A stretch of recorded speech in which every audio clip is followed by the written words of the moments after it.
hello, hello. Hello, hello.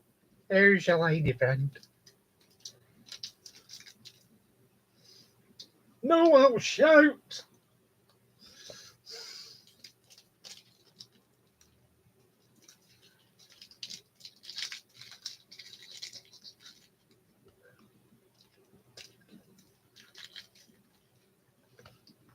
George Michael, he was careless with his whisper. Well, I'm seeing one.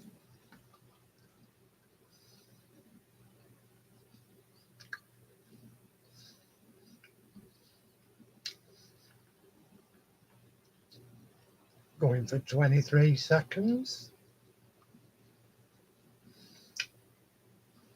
Oh, 2 Wait, it's diecast, right? Hello. Hello, Lukey. Hello, Mick. Hello, Valid. Jeez, that went up rapid. What's everybody been up to today?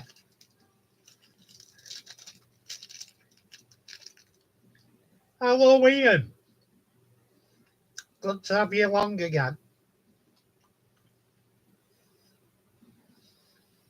Yeah, I know the feeling, Mick. I had a couple of long ass days last week, working with idiots as well.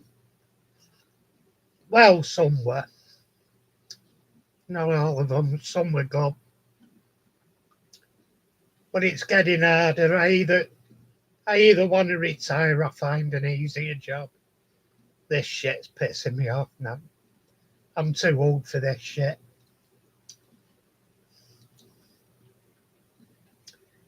Excellent, Luke. I saw your GT40. That was nice. I've been working on a car for a change. I've been trying out some new paint stock.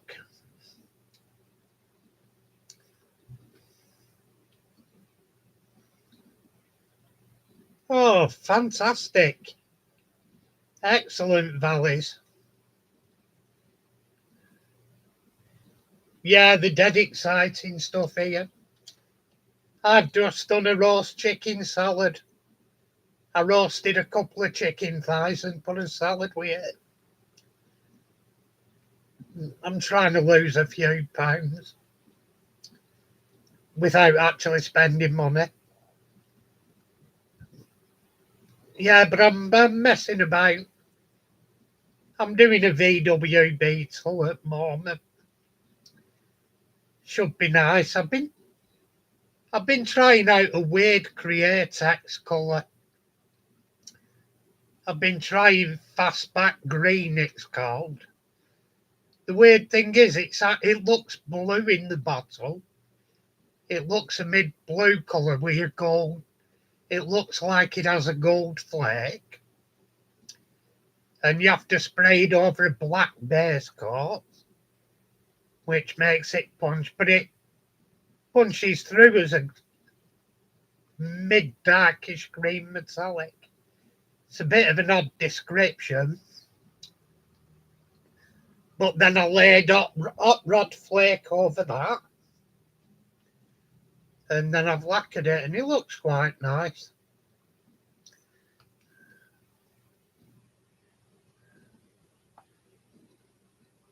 Hey, I'll tell you what, Valleys. I didn't realise how much stuff I packed on top of it. And when you're clearing it up, when I was clearing it off, he was finding places for it, categorising it. Like these are DCC law codes. Put all my 040s in one area. All the ones I've already done on the channel, keeping separate. All the ones that are ready to do, like ready for restoration and servicing. Oh, it just took ages. My head was pounding at end of day. Yeah, it looks good.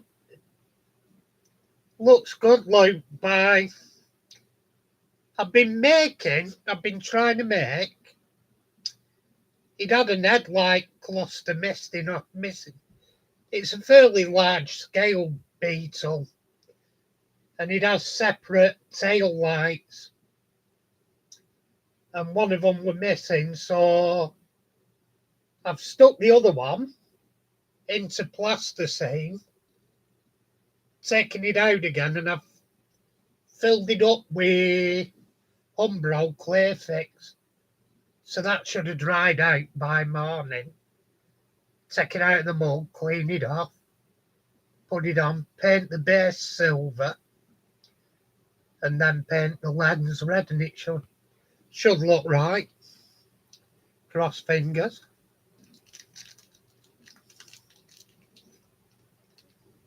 Yeah, I've been videoing, Luke. I've been trying something different. I'm thinking of going. I normally film on my DSLR, but I've got a few GoPros, so I've been getting used to the settings and how to use them. And they're less messing about as well,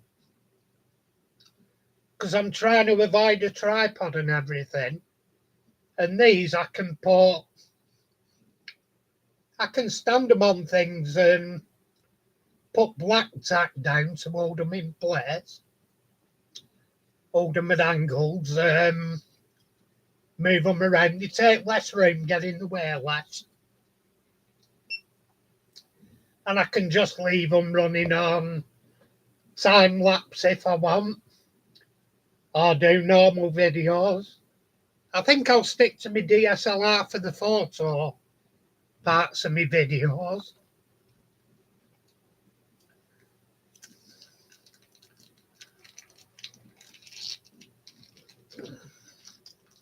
I haven't, Valley.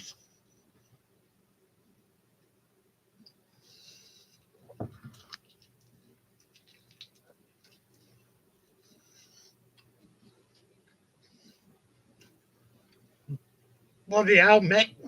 Bloody hell, Ian, I don't think I've ever sorted mine out.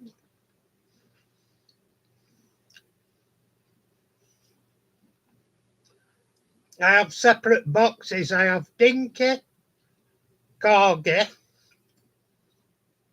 Matchbox Super Kings, Husky and Corgi Juniors, and everything else. Oh, I have one for Majorette as well. But after that, it's a box for everything else. I've got a shelf full here, and what I do, Mick, with my shelf full of all the ones I've done for my channel, and some others that were already all right, to be honest, I get a bucket of soapy water and a cloth and just dip them in, shake them around, wash them off and put them up to dry. Whilst one way I can do it as well, if you get a paintbrush and dust them, but often you've got dirt that's settled as well, so a dusting often doesn't work.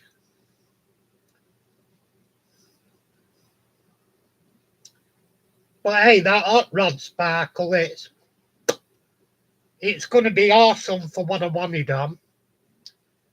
I want to recreate a car I saw at a local carnival in the 1970s. But I'll probably do it on a custom van. But I want to get a printer, and I know where to do murals. I've already done it. To do murals on the side of vans. And I want to do a van with murals in black with the hot rod sparkle and then highly lacquered. Because when I saw that in summer, it was absolute porn in the sunlight. Gloss black car and with a cosmic sparkle in, glittering all rainbow effects off it. It looked beautiful.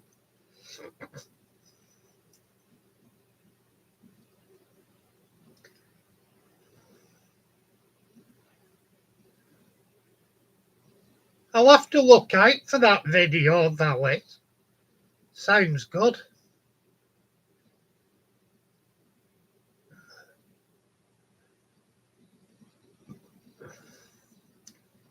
No, I know where you're coming from, me, and I live in a village. I'm across from farms and stables, and one side I've got nothing but mowers. If I go over the back from me, I've got a few miles till you get to Bolton the other way and just farmland. If I go that way, I've got farmland in front of me. Well, technically, I've got a restaurant in front of me. Then it's farmland.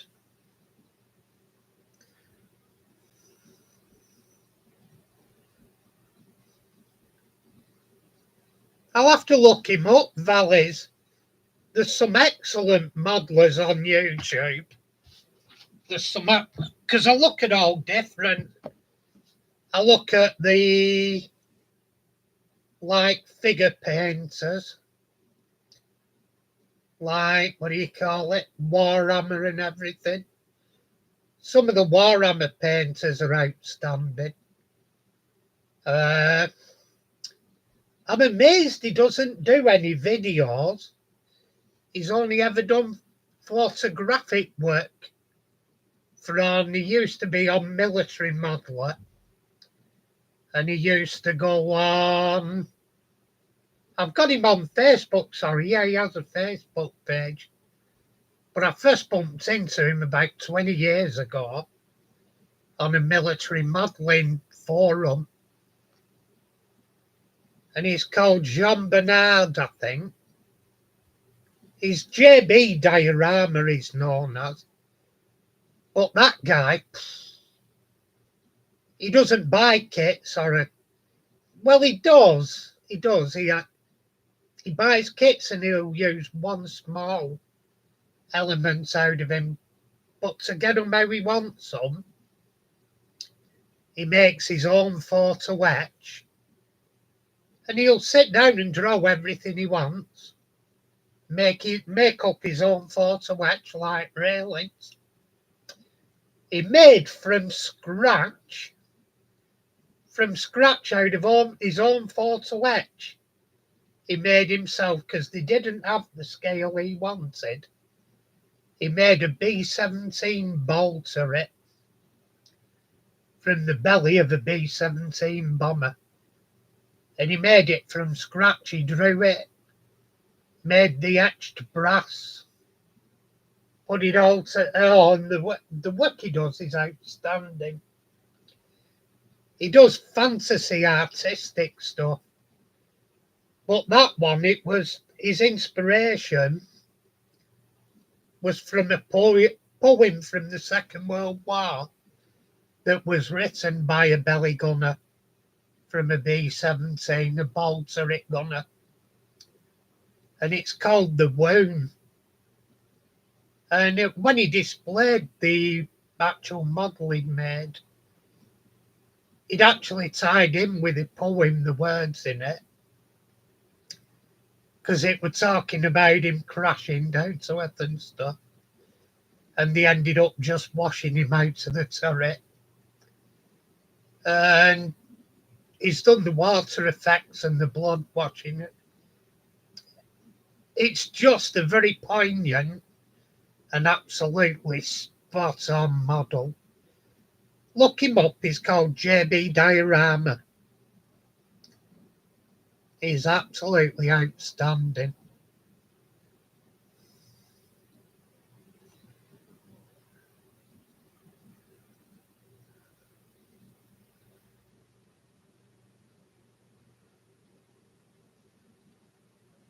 Yeah, I like the Warhammer stuff. I like the Age of Sigmar stuff. Like Space Marine. I like the Space Marine and Orcs and stuff. But when you get into the AOS, Age of Sigmar, You're getting stuff like that, and I mean, me webcam doesn't do it justice, but they're outstanding figures. It might do it a bit more justice there if I hold it stiller. But yeah, I do. What I like about Warhammer.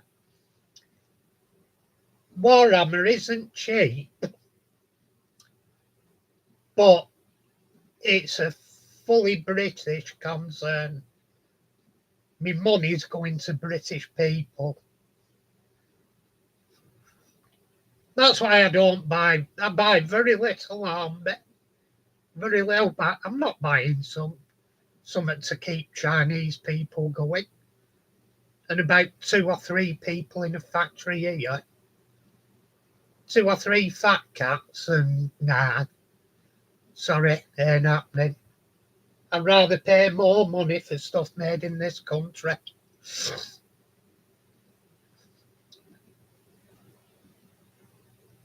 I'd rather keep people fed here.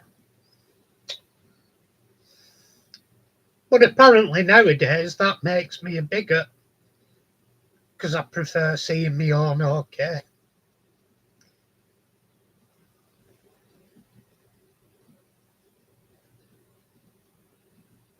But yeah, the product, I mean, they started off originally. Where is it? That's one. They started off, for sure, Mick. They started off with metal figures. That's one of their early metal figures. I buy them occasionally off eBay, strip the paint off and repaint them. Like I say, my webcam doesn't do them justice. Is it a bit better focus further back?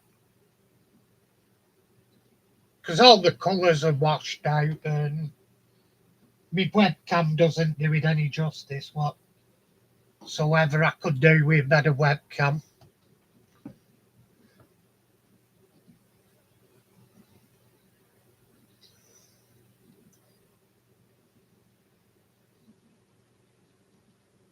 That sounds an interesting project, Ian. Should be nice.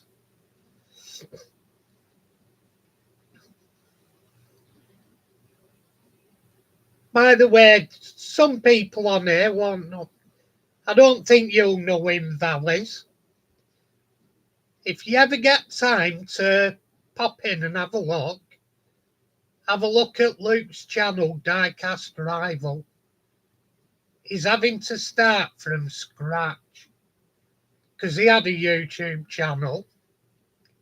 He was Diecast Outlaw, and there were a screw up, and it's been lost into the ether.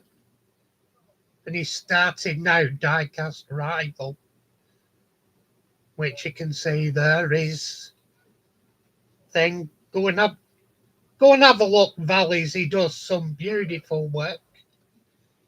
He does some excellent spray jobs on diecast and customising, I'll add. He does do some excellent stuff. You'll like it. He's outstanding. I'm getting there, but I still have a bit to go to get to Luke's standards. But he does full car painting as a day job. So really, I should do.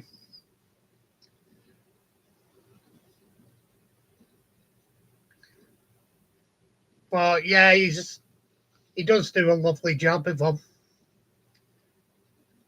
That escort van he's just done, Mark 1 escort van, that's absolute palm. Thank you, Valleys. You'll enjoy. He does some. You're welcome, Luke. Hey, you're a good content provider, Luke. You deserve promoting.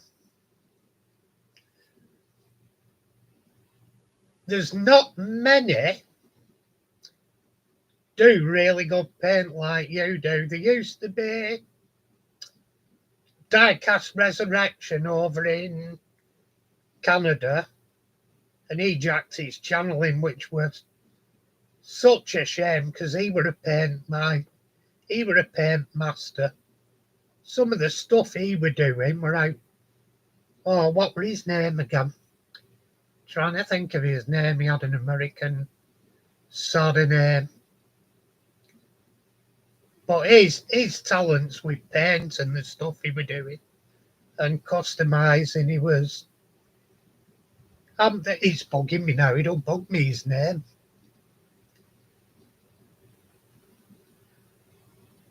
I'm trying to think of it now. He used to say to you though, keep your stick on the ice. He was such a cool and laid back fella. It'll come to me his name. No, not Knight Rider. Oh, flipping heck. Luke did a Knight Rider. That was pretty cool.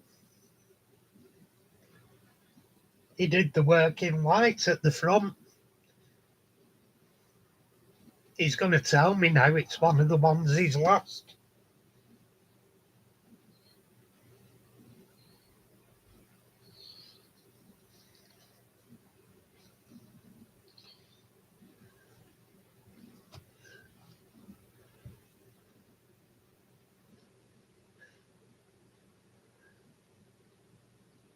Yeah, it's I'm getting that way now, Ian. I don't know. I'm keeping going, but in all seriousness, I don't know how many years it'll be till I'm just observing rather than doing. Because I can fight past me shakes. I can hold stuff still and that, but what would have taken me when I were younger, because everybody has shakes to a degree. Even when you're younger, you have shakes to a lesser or more degree, but they're there. It's human stuff, but as I'm getting older, I'm getting involuntary twitches, shakes. Oh, shit. It was a good video, that, as well, Luke, the Knight Rider one.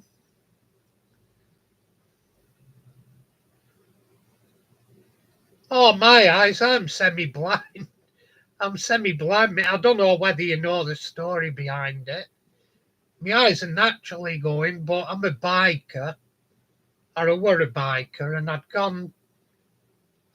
I used to go to an art society, and I took a painting in for our competition, and we took one in to be judged, then it were hung for 3 months, and you got the one from 3 months before that you competing. And I'd done well with this one. And I was going to take painting home, but it were a different size. And I was strapping it to back a bike, and I didn't have my glasses on because I took them off for putting my crash helmet on. I stretched the bungee cord over, the bungee cord let go, and the up went straight into my eye. That eye. It's never been right. I've got all like bits in it now, the protein floating around it, but I went blind for about 3 days.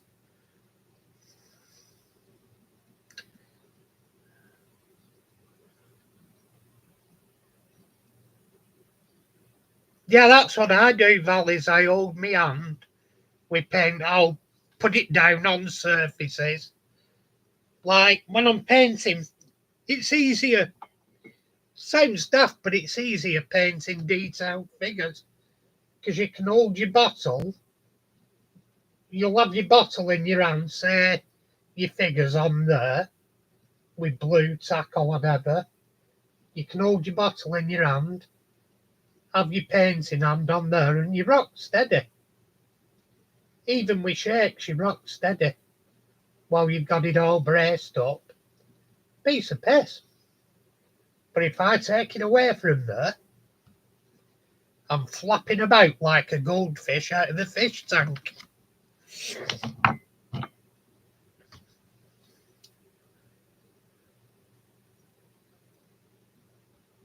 It's shit that when you lose them all, Luke. Because I delete all mine to save space on the PC. If you kept them all, it'd burn your space up chronic.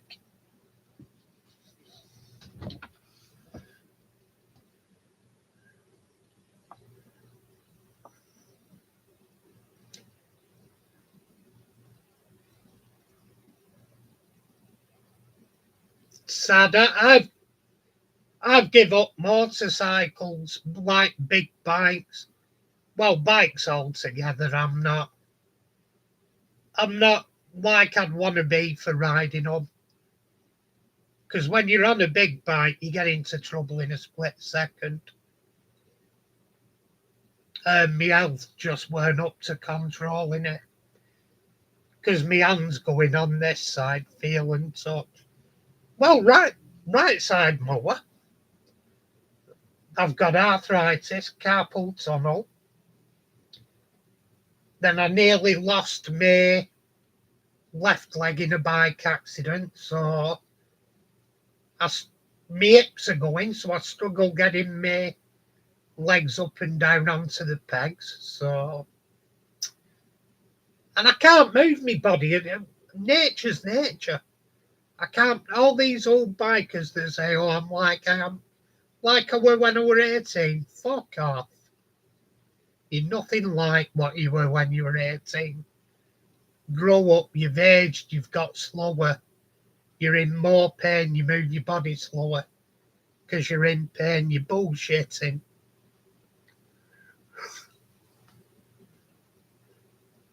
And when you're on big bikes, it's all stuff that can weigh against you in the split second you need it.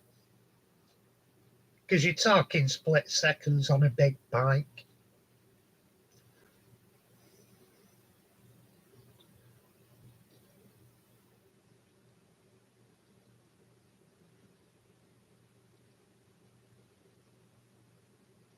I'll be honest with you, Raymond. The shittest bit is that I hate the most is you've learnt all the techniques and you know how to do them, but your body and eyesight starts letting you down. If I had the body and eyesight that I had when I was a teenager and the knowledge, I'd be doing some fucking phenomenal models.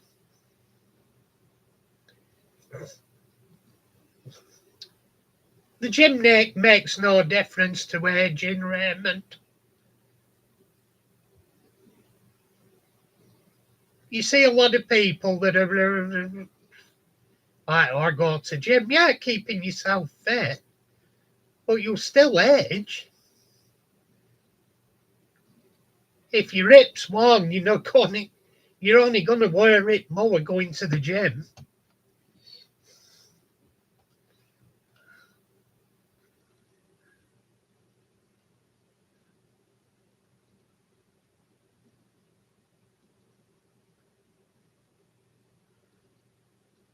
Which bike did you have, Luke?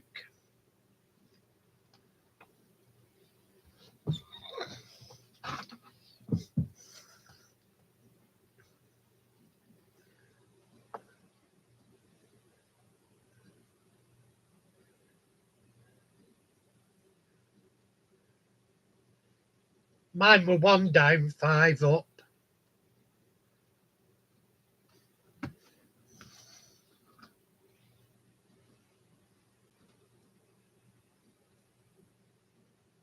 Yeah, which bike you have, Luke?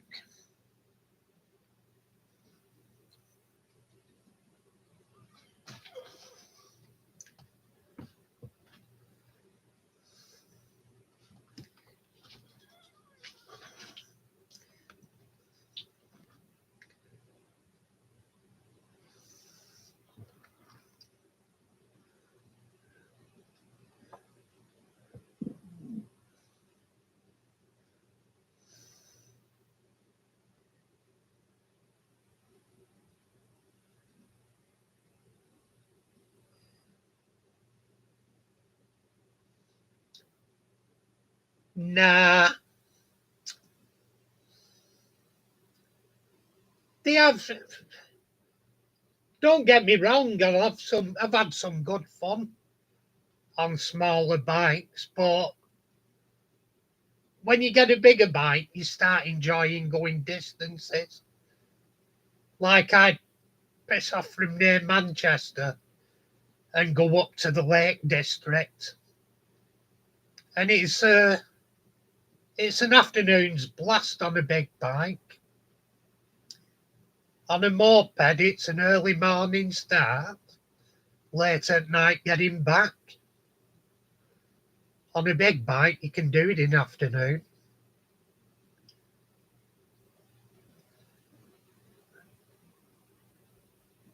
They're great fun.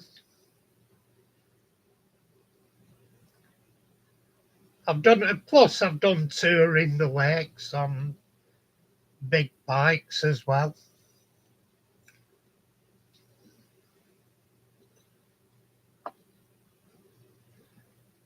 Yeah, they're all right for in town. But the thing is now with bikes, with motorcycles, you have to have a garage. You have to have a garage and a good, damn good ground anchor to bolt it to and lock it up. Otherwise, you'll lose it. Motorcycle theft is rife. I had me 500 stolen twice. Oh, cool. Yeah, I had a Phaser 600, Luke. Spent half of its time on back wheel.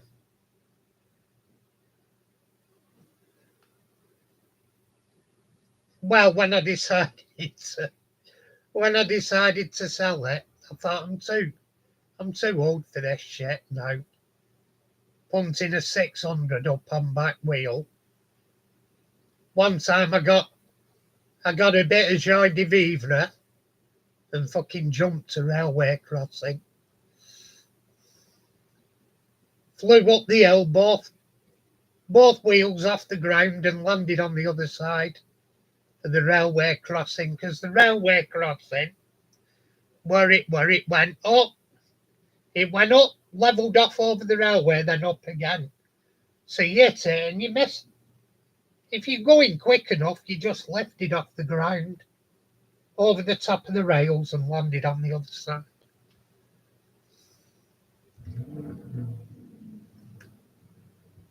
The doctor, we had a doctor where I worked and he had a Ducati 600 monster, and yeah, he was nice, but I couldn't have rode it.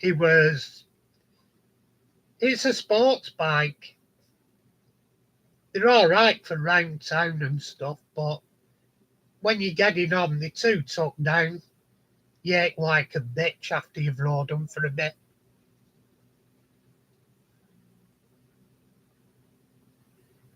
Yeah, I nearly bought. I always fancied a Honda VFR 750, and a mate offered me the VFR 800, and he said you'd like it. He said it scares me to death. He said I only have to touch it and the front wheels off ground. I said, I said, well, really? I said, I like the bike, but it's not the one I want. I want the mid-80s VFR 750.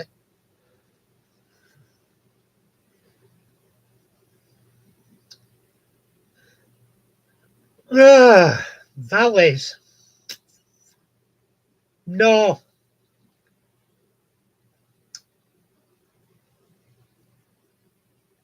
I don't agree with that necessarily. In fact, no, not at all. Don't get me wrong, they like nice. I like V twins, but they're not the best engines. Some of the best engines are parallel twins.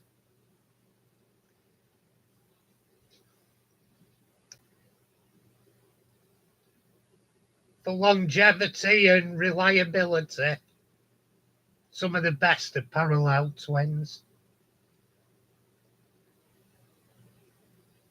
Like I said though, don't get me wrong, I like V twins. One of my absolute favourites of all time were the very early 80s Yamaha 750 V twin US custom. Or it was called a special at the time. 750 special, it was nice.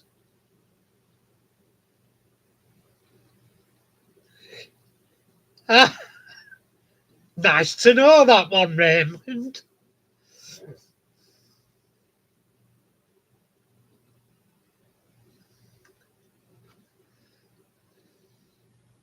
Yeah, I had an ER 500 and I'd done a lot of work on it. It had custom renthals. I'd put gas shocks on it. I'd put race exhaust, crash bars. I'd put a radiator cover on, a stainless steel radiator cover. I'd done all sorts of work on it. And it got thieved once. I got it back first time. And it got a Cat C on it. So next time it was thieved, I didn't get it back, but I got absolutely nothing for it. And I spent a fortune making it look nice and perform nice, sound nice. You could. My mate used to say, he said, it gives me a skin headache, that bike. It had a 200mm race can on it. The overrun was phenomenal. It was like thunder. Bum, bum, bum, bum, bum.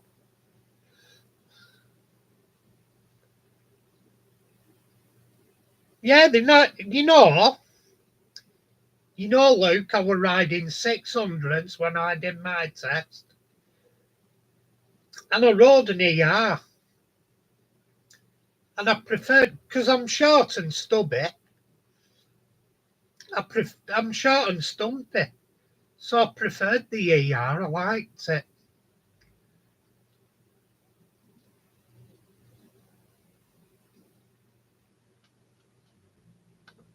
I watch shit like that when I'm at Wiki, and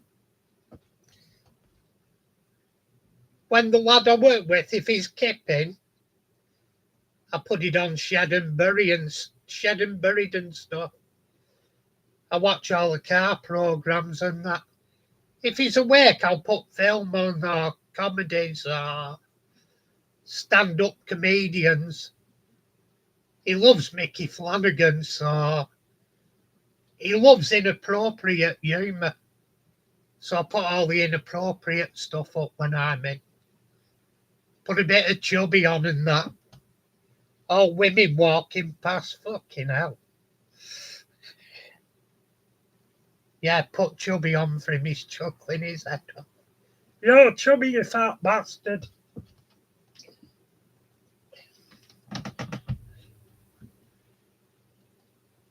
But yeah, top lad he is. Sad, obviously, I can't go into what's up on here because of confidentiality, but he's non-verbal. You're ideal. There's not much you wouldn't fit onto. But me,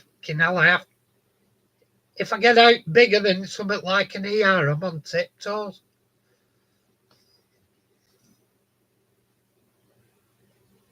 My mate had a Yami 1400. I sat on that. I went, Jesus. I said, I couldn't live with this thing. Oh, yeah, I put it on at work, Luke. Chubby, I'll put Mickey Flanagan on. I'll put, what do you call it? Jimmy Carr. The women are walking past room going, hard to see if I'm in Have to see if I'm in HR anyway when I get back. Probably call me into HR again and have a word with them.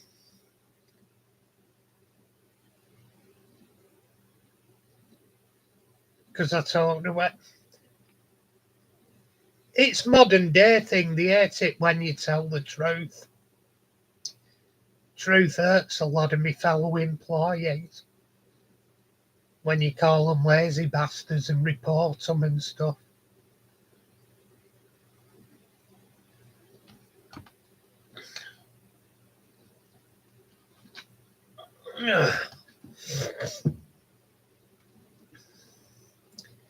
Jesus, I don't even reach 6. I don't even. I'm only just over 5.5 foot.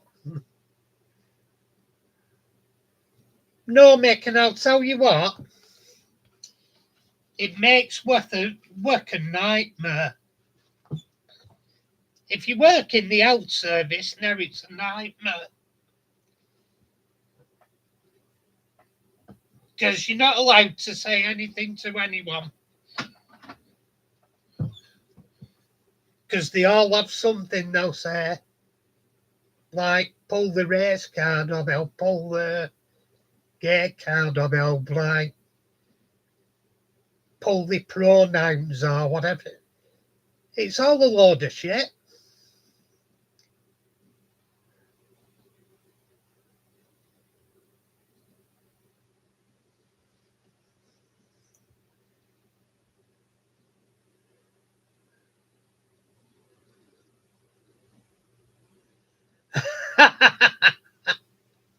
Under Aspen Kid, they were a big old beast.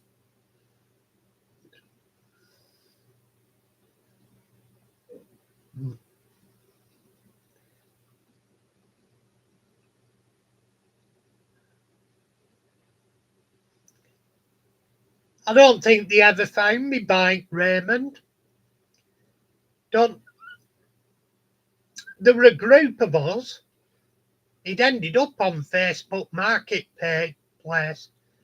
They'd stripped off all the performance goods and replaced them with shit. But I noticed it from marks. I knew what were on panels and lights. And we tried getting it. We saw it on Facebook Market page, and a load of us lads tried getting his number to contact him and go and have a look and give him a good leathering while we were there. But he took it down and didn't get back to us. Gobshite.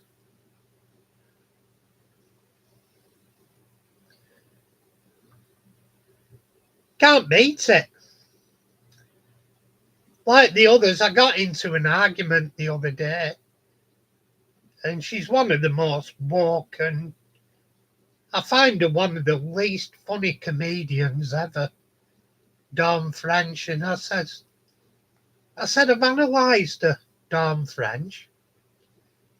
I said she's been lucky all her life to have good comedians and a good cast around her that do the work for her.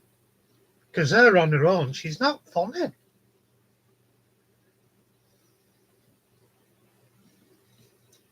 Or some valleys. I've got no but holidays coming up now. I've got no but holidays coming up because I've saved them, and like the manageress, she's put. I still had a week left, so she's putting a day in here, a day in there, and I already had holidays booked. I've got end of October, end of November into December, then later in December. I've got 2 weeks in December because I'm going away.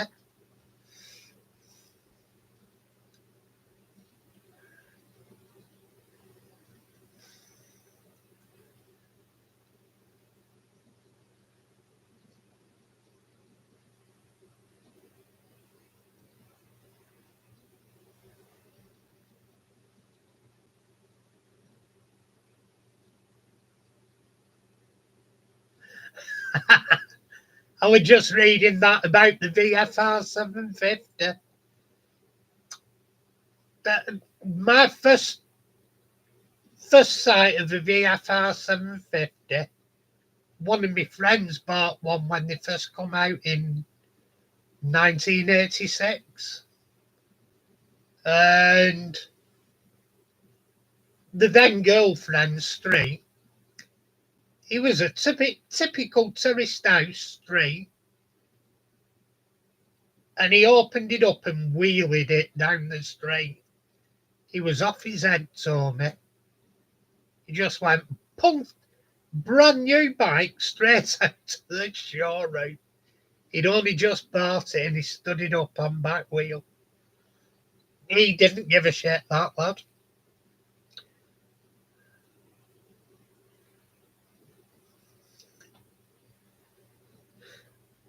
'70s and '80s, I think this lot now, I honestly think the future's bleak for them, because they're going to be the most miserable, like, highly offended generation ever. Richard Pryor were fantastic. Loved him.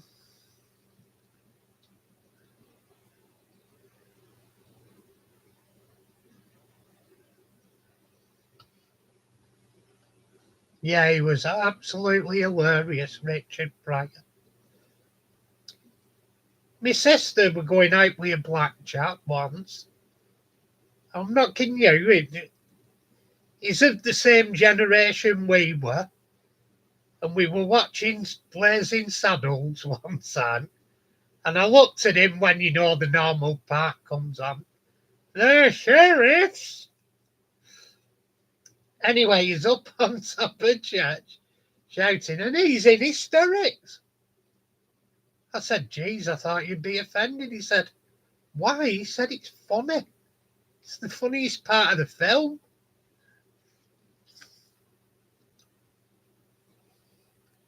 It really needs to stop, mate. They really need.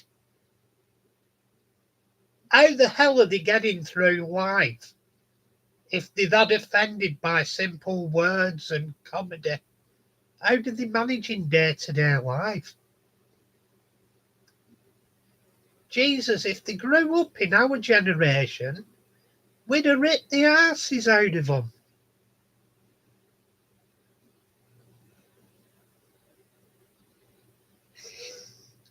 Yeah, Eddie Murphy was good in his day. I didn't like Eddie Murphy one time, but he grew on me. Especially when he did the donkey in Shrek. That absolutely kills me.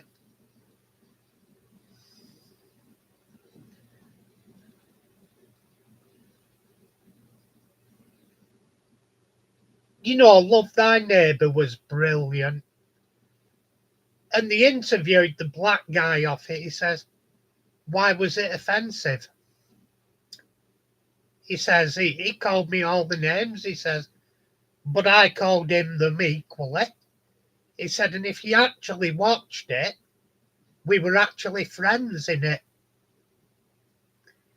He said, deep down, we were friends and not much different to each other. Oh, Raymond, you have no worries. I dropped a fucking box of my locals the other day. I'm still repairing them. And the worst bit is, because they were in the boxes, they were ones I'd already done for my channel. So I'd already serviced them and repaired them.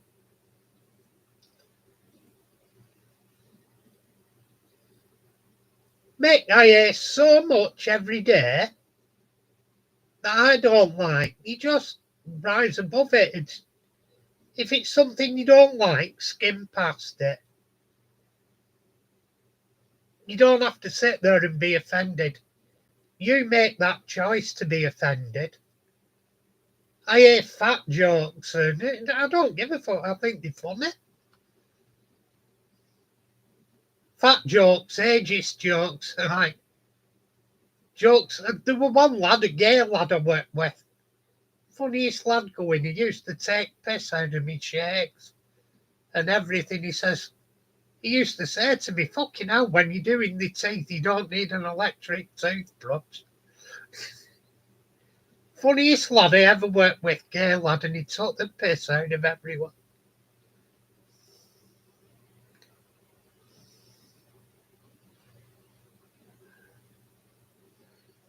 Oh, bloody hell. Bloody hell, Raymond. But yeah, you wake up in the morning and it's your own personal decision whether you want to get on with life and have a laugh with people or whether you want to play the dick and play the victim and be offended by everything. If I wanted to play offended, I could be offended all day long. Mainly by these woke pillocks that come out with the bullshit. I'm not offended, I just think they're dickheads.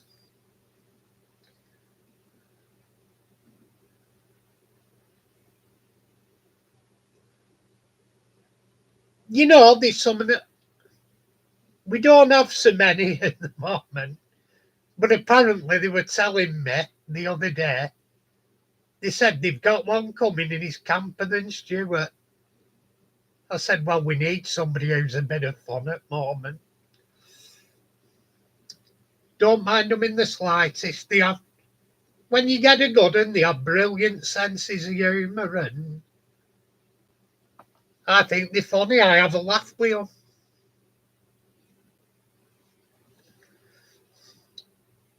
When you get decent black people, I'll have a laugh with decent black people. If they're the type of ones that want to play the victim and have the race card all day, I don't want to know them. Simple as. If you want to be a decent person and talk level and be level with me, I'm not bothered what race you have, what's your sexuality or anything. If you want to play the victim or be a dick, or I don't want to know you.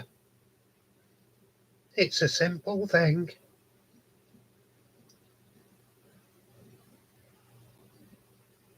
But yeah, it's great fun. I work with a few gay people. There's one girl I work with, Mrs. Like they've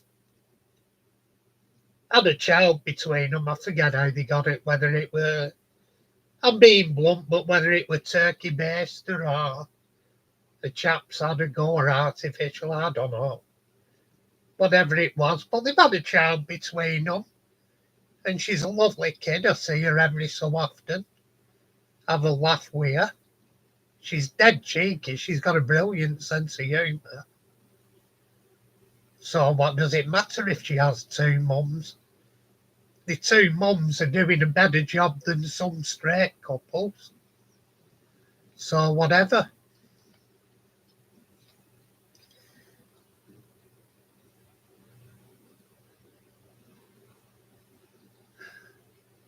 I like Mahano Raymond.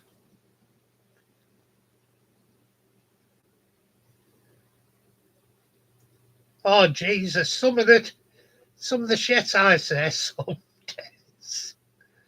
Like with young girls, they're like, Paul, what are you doing? Packing in. The other day I strained to all the patience and I said, fucking hell, I've dropped a bollock.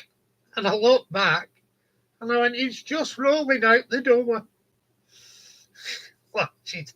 Oh, Paul, behave. Yeah, they are good, the Mahano locals. Very simple, good runners. Can't fault them, really.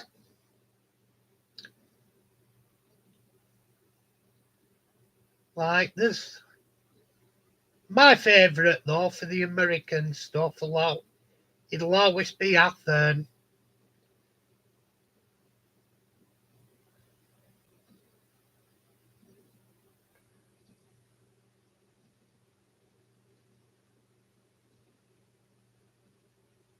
Yeah, it's one of them. I lost both my grandparents in World War Two. One of them, ironically, he was coming back from Singapore. He were in merchant navy, and he sent a postcard to my mum saying I'll be back such and such a time. The postcard made it, and he didn't. He was sunk by a submarine. I forget what the other granddad did. I think he were military and killed in one of battles. My old fellow were in Royal Navy. My old fellow was on a big battleship, one of the old World War One dreadnoughts.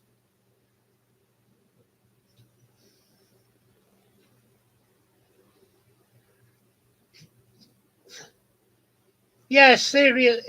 It's nice, Raymond, and I do have DCC, and I've made my own DCC logo with sound and lights. But like you say, do you really need it for a layout? Because how much extra enjoyment does it really give? Because granted, they're lovely and they're lovely to watch, but you're getting into the very good exhibition layouts like that, like model railway exhibition standard, and it doesn't translate that that's good for your own day-to-day layout, because you want to be able to service them, repair them, sort running issues out, and it's very difficult when you get to exhibition quality with all the working lights and the working smoke and everything.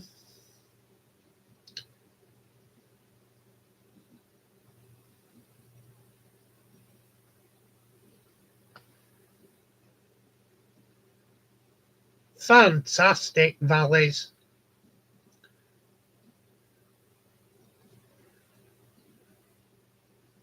Jeez, yeah. I had one here.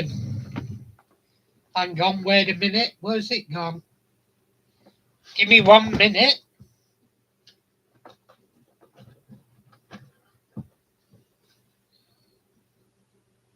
Some will recognise what this is.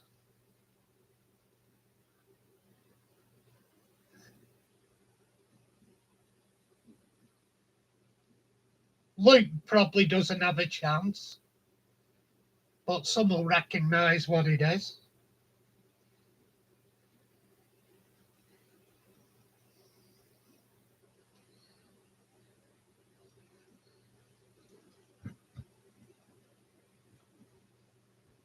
Correct, valleys. The World War Two Bible.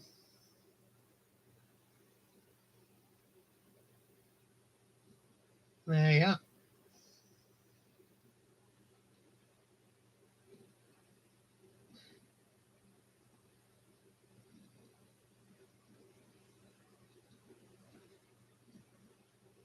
But yeah,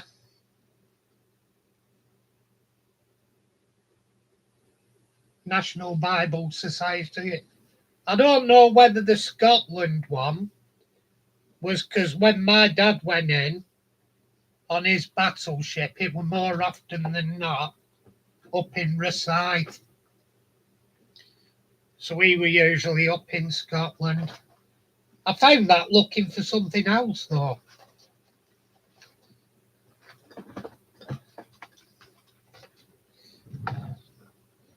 I have something else down here.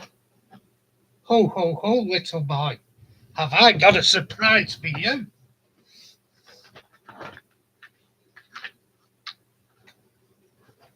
I can't find it this week. I know it's in here somewhere. I know it's down there somewhere.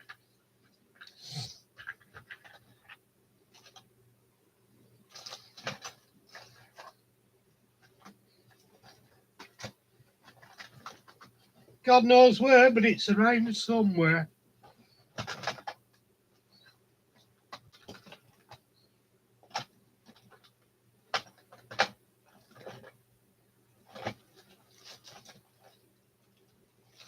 Nope, gone.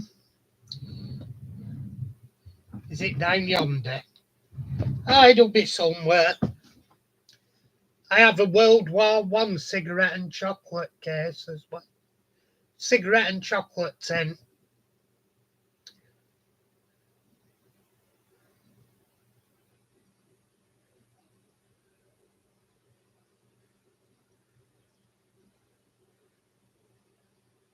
I couldn't tell you the difference, Valis.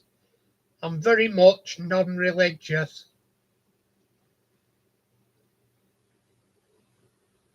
I'm a firm believer if we get one go round and once you pass on, that's it.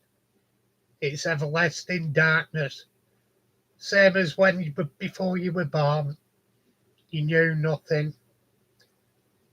The only way it feels like we did is because you're educated and taught about history. You weren't actually there. All it was for you individually, apart from your teachings, it was a dark void nothingness. You've just learnt in your head from pictures, films, and what it were like in those times, so you have an idea. And you go to museums, it all builds up a picture of what it were like.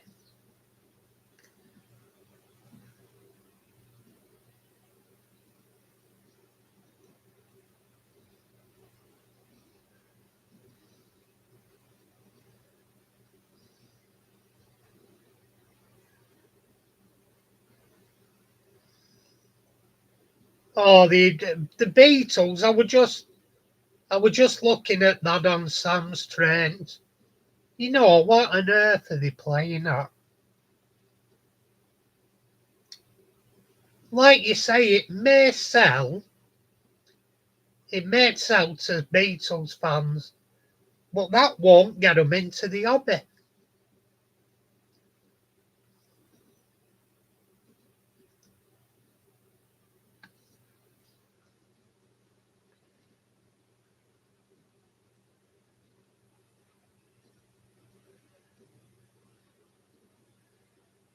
You certainly can tell start from butter. A lot of people incorrectly call stuff like that margarine, and it's wrong. Does anybody know why it's incorrect? You started for 10. Why is it incorrect to call margarine like stock, and I can't believe it's not butter? People refer to it as margarine. Why is that wrong?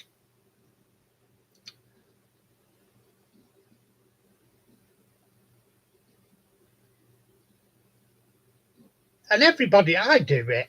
Everybody does it.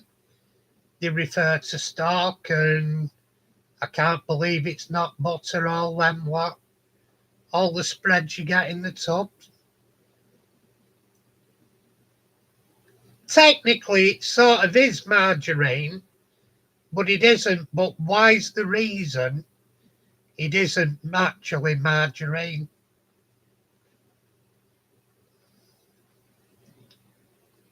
I don't know whether it is now, but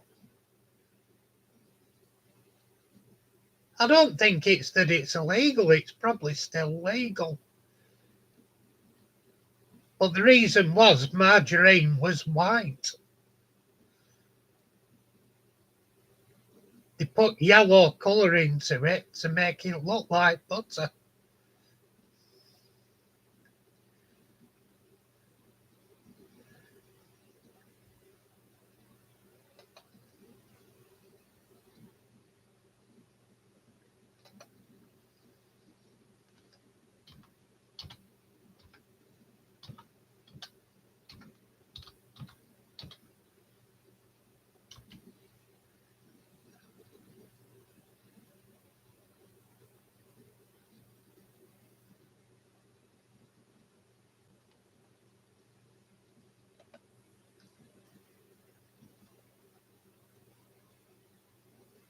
Catch you later, Valleys. Good to have you along. Take care, buddy, and catch you next time. But yeah, it's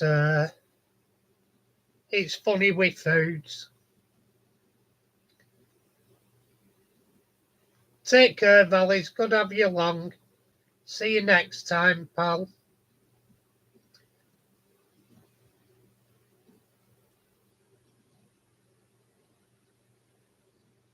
Yeah, is it sweeties? It's not sweeties.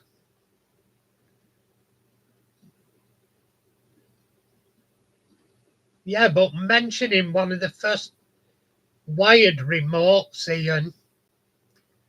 I've had one of them, a wired remote one, and I also had a Betamax.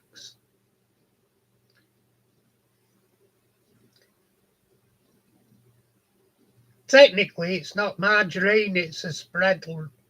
It's a spread, Raymond, because they put yellow colour in and probably flavourings in it. Margarine's pure white. But yeah, it is.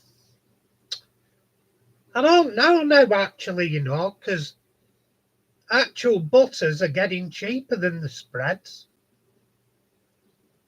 If you want Lurpak, now the spread, the butter's cheaper. Some of the spreads are getting ridiculous. Lurpak now have security tags on them and security locks. Getting ridiculous.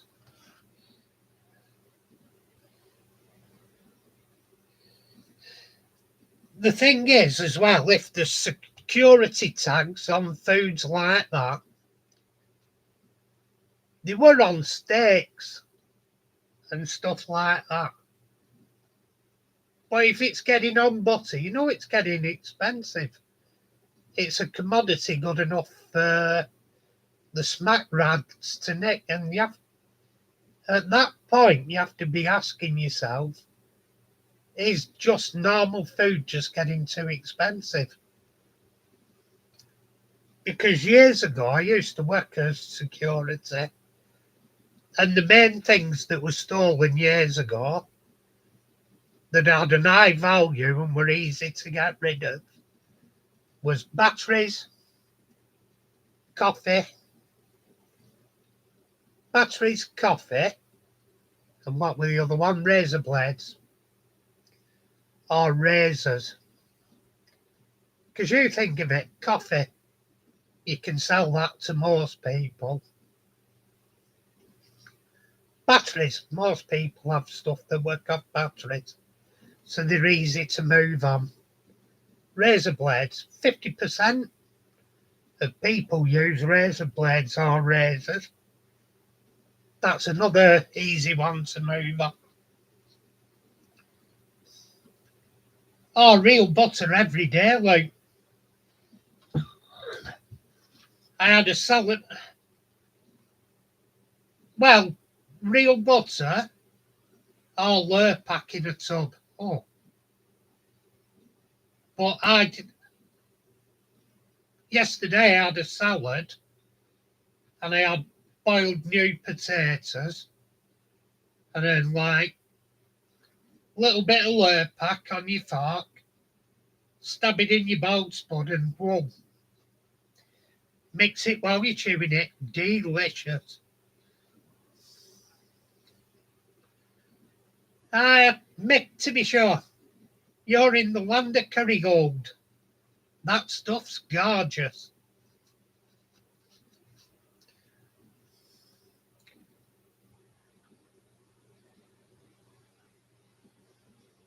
Yeah, country life's good.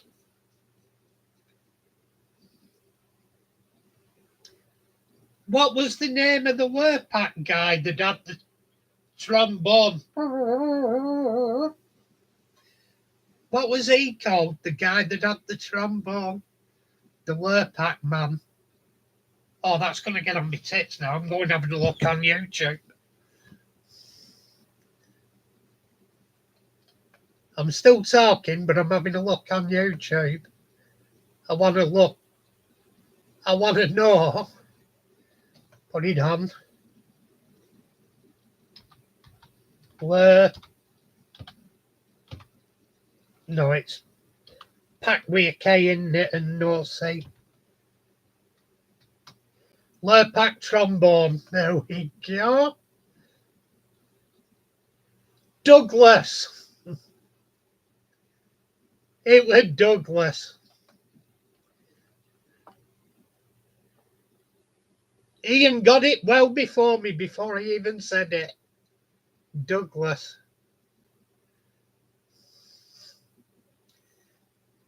He used to go.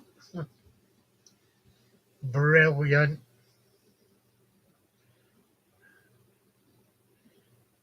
Yeah, there's some. I fully agree with you, Raymond. There are some really good spreads. There's some really crap ones as well, though.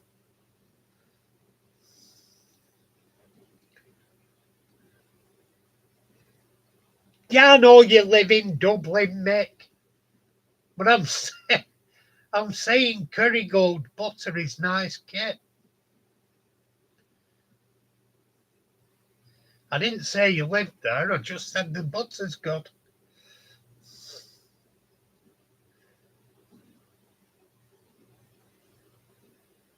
And it's from your country. I do like Kerrygold, actually. It's good shit.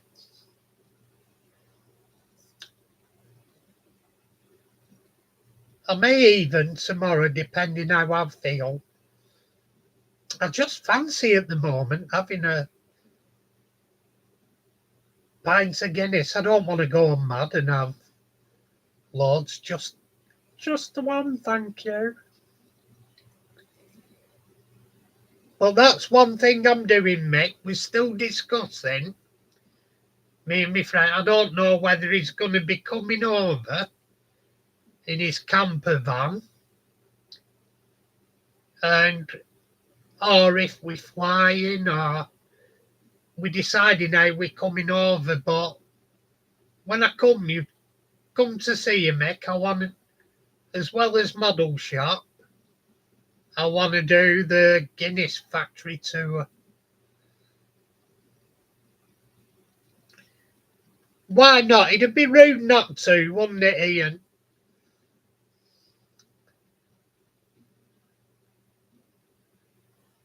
It'd be rude not to have two cans.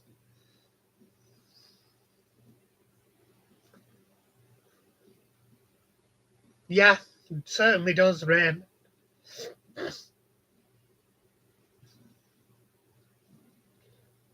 What, the Guinness factory tour?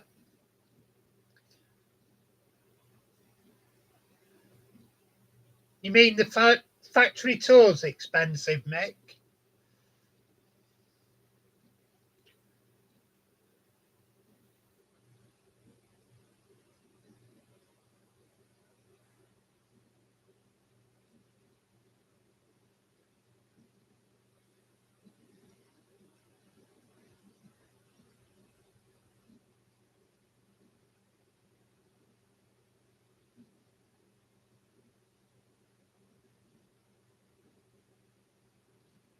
Yeah, same, Mick. Do you mean the Guinness factory tour is expensive?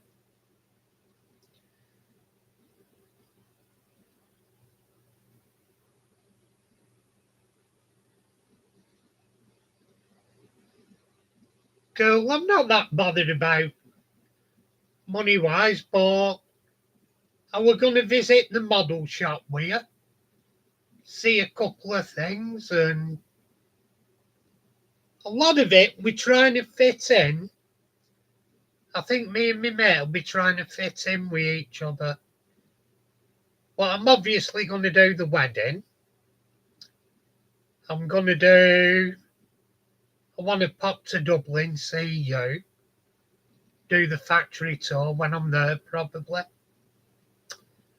And I want to pop up in Belfast to do the Titanic Museum.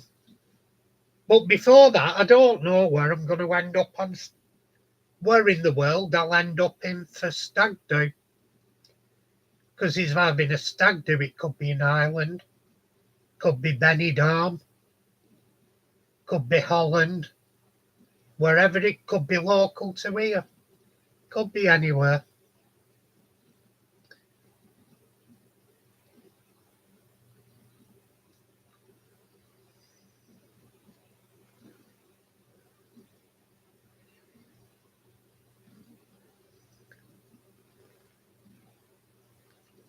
Yeah, but there's still highish price items that you can move on quickly. The thing is, for smack rats and stuff and drug addicts, they want something they can nick and move on quick so they can get the fix quick. They don't want to nick something then have it for 2 weeks because they can't sell it.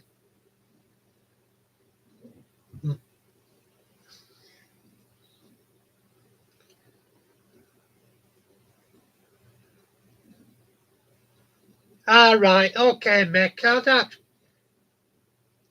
I don't think cost is going to be an issue to me.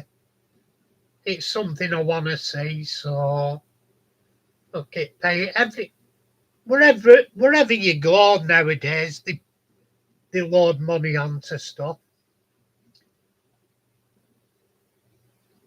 What I do like to know though, Mick, is you're showing me the best local cafes that aren't cafes, etc., that aren't going to rip you off.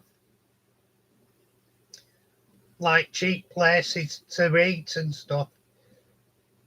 I mean, Guinness factory tour, there's only one Guinness factory, so you're not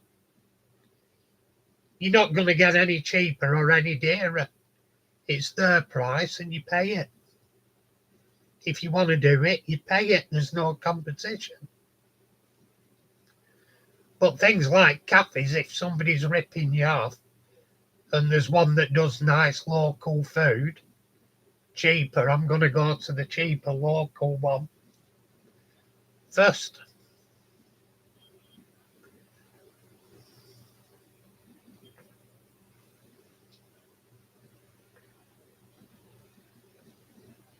Bloody hell, that's pretty crap. That's pretty crap, Raymond.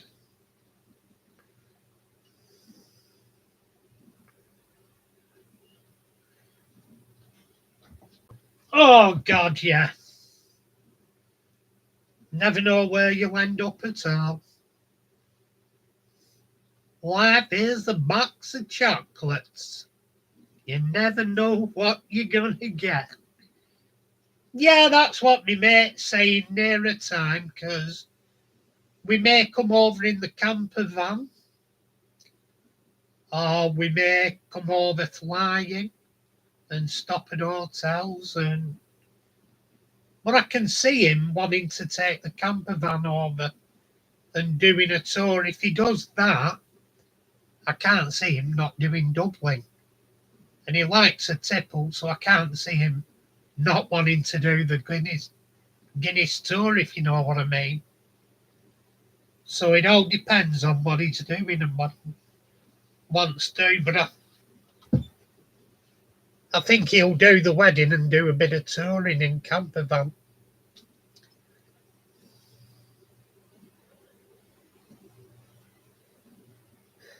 Yeah, it's wrong to go somewhere that's famous for something and not have a look at it and not have a try of it. Like I can't see you doing a Guinness tour then not getting a pint of Guinness at the end.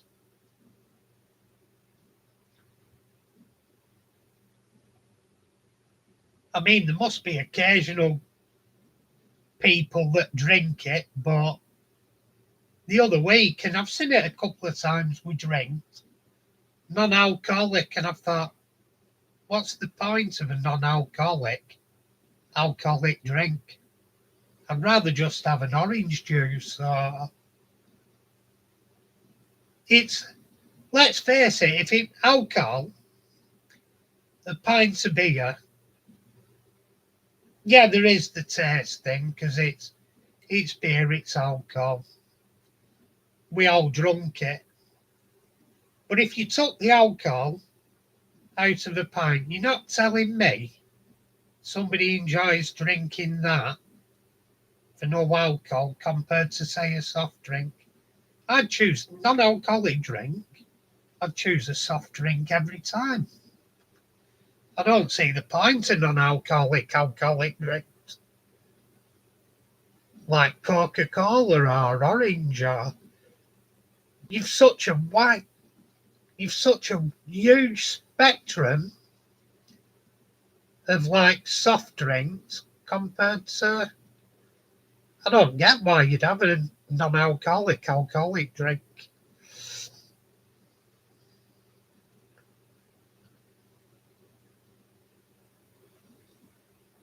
Like if you want to look like you're drinking alcohol, get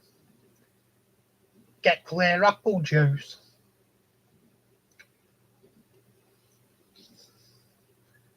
So you look like you fit in with your mates, get a clear apple juice.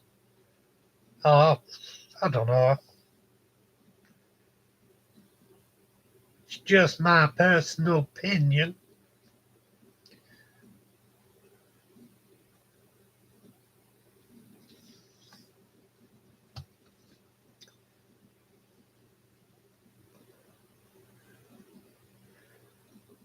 You know, for all them, I was just looking at that Mr. Benny, and you know, for all, I was of the opinion until very recently that there were absolutely loads of them he did. There was only about 8.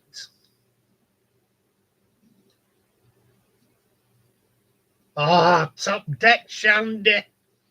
Now we're talking. I was spoiled as a kid, though, because your mum and dad must have done it with you, Ian. They must have took you to a country pub or your local pub on a summer's day, and you sat outside the pub. They'd give you a packet of crisps and a lemonade, or when you were really good and when you got a bit older, you used to get a packet of crisps and a shandy.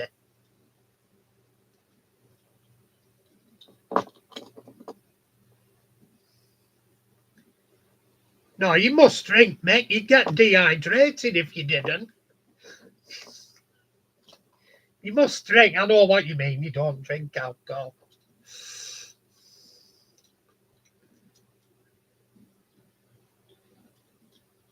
Yeah, Ray Brooks, he was in.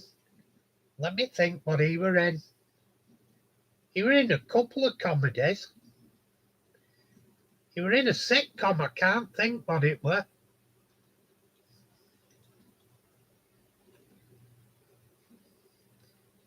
Right, here's a blast from the past, Ian.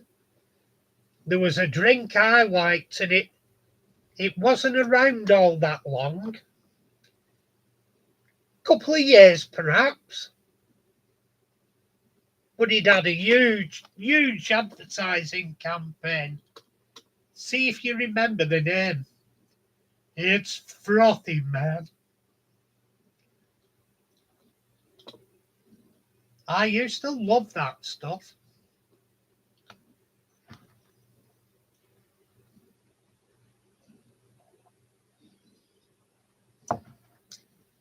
Give you a further clue, Ian. It was advertised by. There we go, you've got it. Advertised with a polar bear with sunglasses. It's Frothy, man. I don't know what sort of drink it was, but it was frothy, and it had like a salty taste to it as well. But oh, that it was lush. I loved it. I loved Cresta. You just cracked the top on it and it went and all froth and everything. Oh, it was awesome.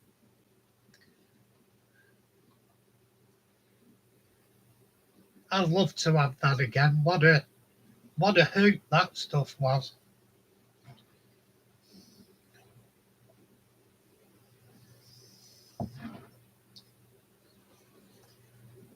Knowing our luck for all the stuff we liked in 60s and 70s, they've probably proved years ago it gives you brain damage or something. It's probably why I'm fucked or drunk so much of it. Probably screwed with me head.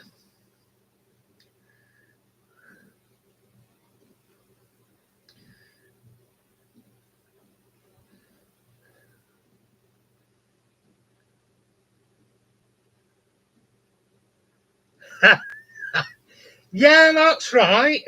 I'd forgotten about that bit. But yeah, he did the Elvis song, didn't he? The crowd. Crest the Bird did the Elvis song. Oh, let me be. You stood up at microphone like that. Paul the Bear with shades, singing Elvis. You're loving teddy bear. Jeez. I'm going having a look if you can get any merchandise on eBay. See if I can find a bottle. Do you think it'll still be okay to drink?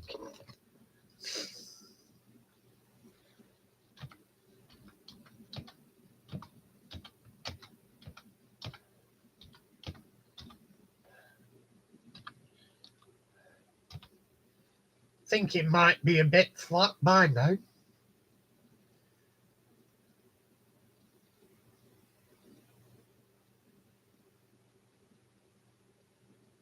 Oh, yeah, they've got it.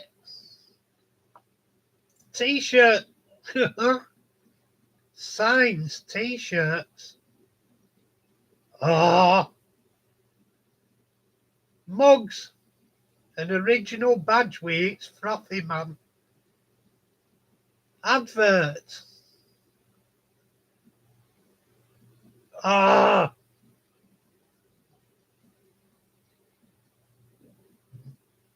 Oh, God, I've got to get some of that stuff.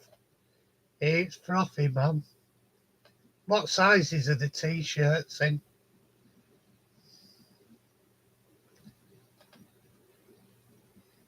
2XL, not a pro. And what size does the other one go up to?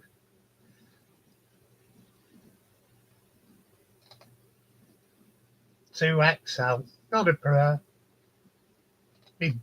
Me belly will dangle out the bottom of that. Sweatshirt, not a pro. Ah, well, it looks like I'm going to have to get a key ring. That'll fit me.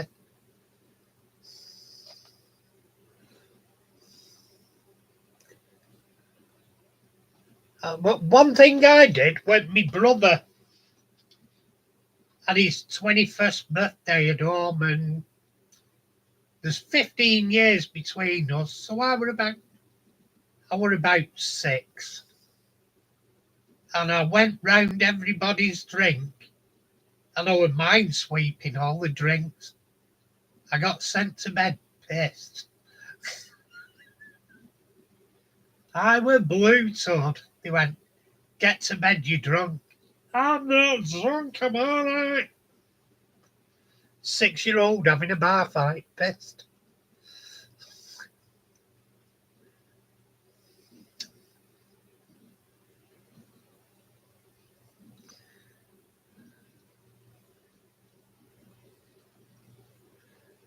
But yeah, Cresta, I think I'll get something of them.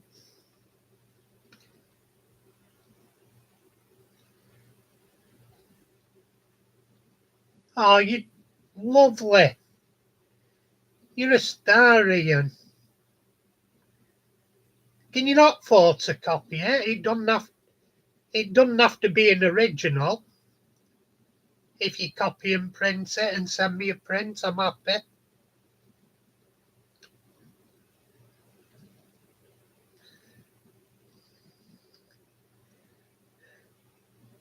Yeah, I'm happy if it's a copy and print. That'd do me.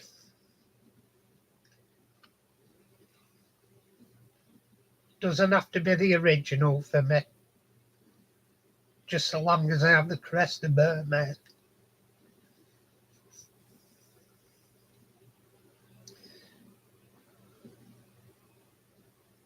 Yeah, it's fantastic stuff. I'm amazed at the amount of gear you have, Ian. Amazing stuff. I mean, I thought I kept a lot of gear. I don't turn the camera around here for me. I've got a proper big bookcase full of books. I've got shelves full of Warhammer stuff. My back room's all my die casts and fixes in boxes and everything. Front room's my layout and all my railway stuff. And then I have shit dotted round everywhere else. Hang on. That was the one I bought last week, the Diabland. The Diabland Tiger Moth.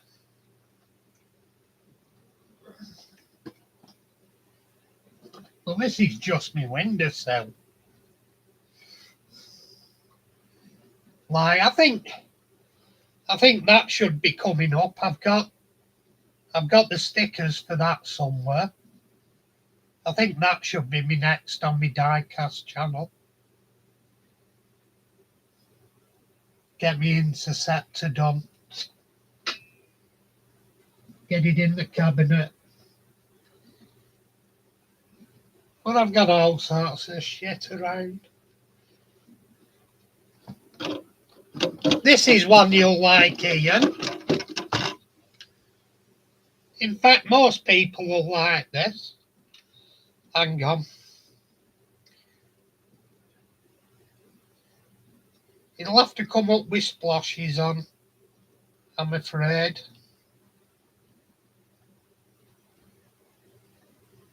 But no, I used to work as local authority, dog warden, and I made my old van I had from a corgi van. Oh, hang on. Well, that was my old dog warden van. It was a shed. It had no hubcaps, just black wheels. It was beige and rust. I've made an A to Z from top dash. You can see that in there. A to Z on my dash. It had no bumper, so I pulled the bumper off it. The real van had no bumper. It had a smack up back end in back panel. So it had primer on that corner. It had a green plastic diesel cap. And that side's blocked in, the window behind the side window. And that window isn't, because that window was stolen by someone one night. I have to redo the back windows on it. Well, that's the back end. Well, that's pretty much as it was. It was a shed.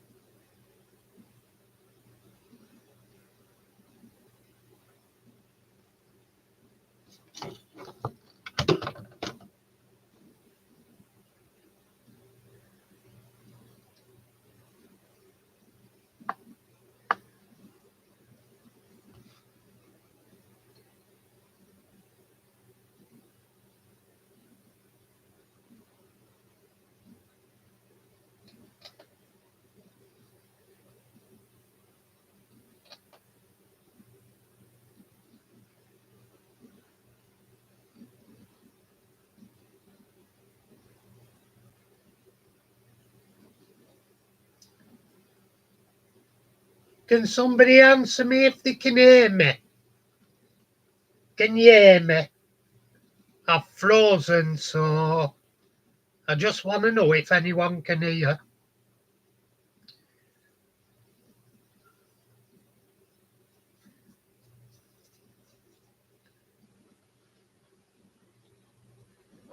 I'm taking that as a no.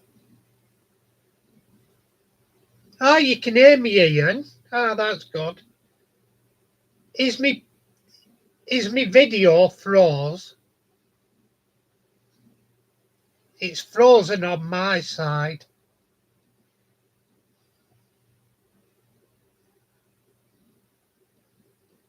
Good. Now is me video going right? Frozen video, good. Let's see what I can do. It's because I put that down and it's caught me. It actually caught me USB. Yeah, it was the USB. It caught the wire and it's disconnected it. So we've got sound because that's on a different plug. So let's see, yes.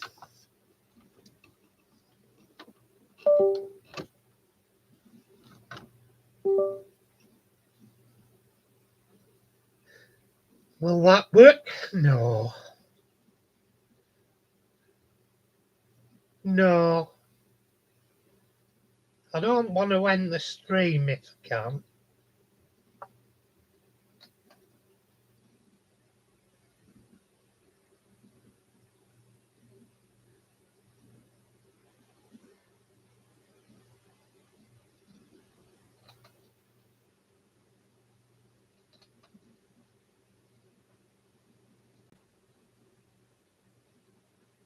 Oh, hey, oh.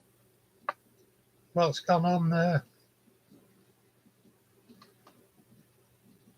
Right, we'll stop sharing because that didn't work.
Well, I don't know how I'm going to get the image back.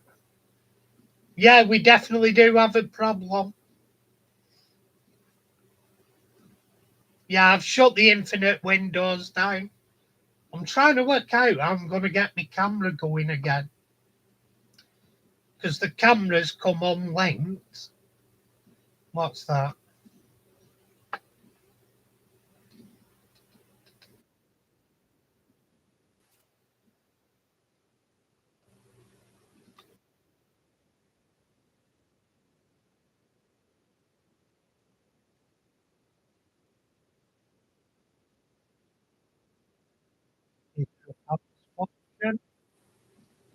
Hey, I'm getting feedback now.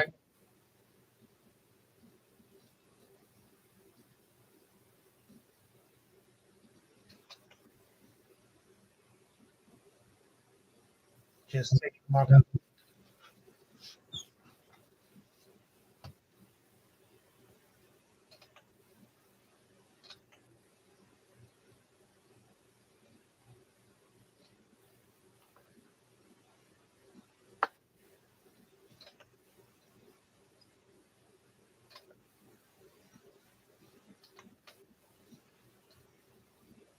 Right. Okay.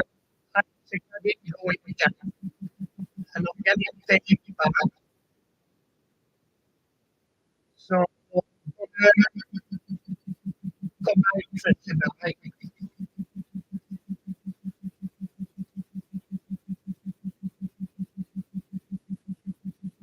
I'll call it a night instead of